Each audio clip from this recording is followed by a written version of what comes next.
Uz Londonas vasaras olimpiādi gatavojās ne tikai Latvijas sportisti, bet arī kādi skolotāji. Anģelika Šilberga ir labi zināma sporta skolotāja visā Latvijā, jo aizvadītajā gadā viņa ieguva Latvijas sporta skolotāja titulu 2011. Par godu tam Latvijas izglītības un zinātnes ministrs viņu uzaicināja paviesoties arī Londonas olimpiādē, bet par to vairāk pastāstīs viņa pati. Ventspils 2. pamatskolas sporta skolotājas un aerobikas treneris Anģelikas Šilbergas vārds Ventspilī ir labi atpazīstams, un kopš aizvadītā gada viņa arī zināma visā Latvijā.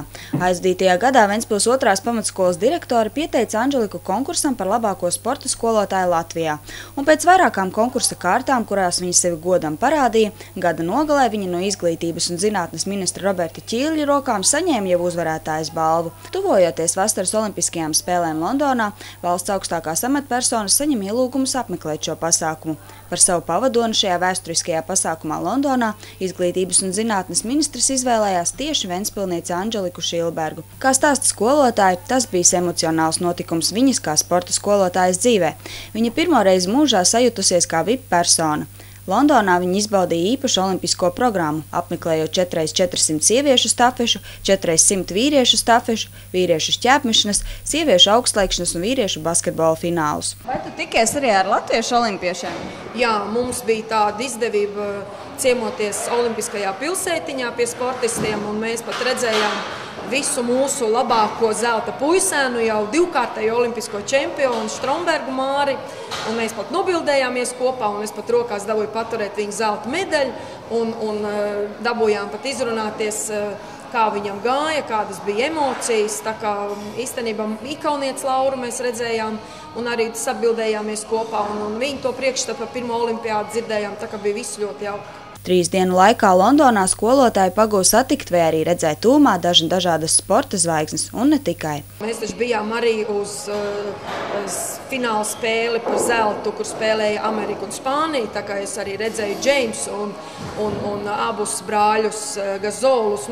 Principā var skaitīt, ka es biju uz NBA zvaigžņu spēli, un arī redzēju Useinu Boldu, un biju kopā, dzēru tēju vienā telpā ar Spānijas karalieni, un Beckham redzēja rokas stiepienā un bija kopā ar princi Viljamu. Tā kā īstenībā bija iespaidi ir tādi, ka man liekas, ka es biju citā dimensijā.